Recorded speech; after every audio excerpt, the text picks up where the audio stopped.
ഞാനിന്ന് ഇവിടെ ചെയ്യാൻ പോകുന്നത് ശീമച്ചക്ക കൂട്ടുകറിയാണ്.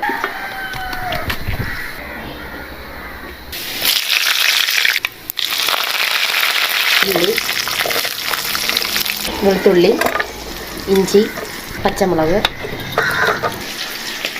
മെയിൻ ഇൻഗ്രീഡിയൻസ് ആയ ശീമച്ചക്ക. ഇതിന് നമ്മൾ ഉപയോഗിക്കുന്നത് ഇൻസ്റ്റൻറ്റ് തേങ്ങാപ്പാൽപ്പൊടി, ആവശ്യത്തിന് വെള്ളം ചേർത്ത് മഞ്ഞൾപ്പൊടി, കുരുമുളക് പൊടി, മല്ലിപ്പൊടി, ആവശ്യത്തിന് മുളക് പൊടി.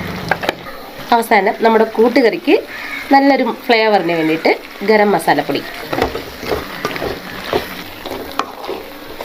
നമ്മുടെ കൂട്ടുകറി തയ്യാർ. ഈ കൂട്ടുകറി നമ്മുടെ ചോറിനോടൊപ്പവും ചപ്പാത്തി, അപ്പം എന്നിവയോടൊപ്പം കഴിക്കാൻ നല്ല ടേസ്റ്റാണ്. ഉലകത്തിൽ ഒരേ ഒരു സ്വർഗം, അമ്മയുണ്ടാക്കിയ വീട്ടിലെ ഭക്ഷണം.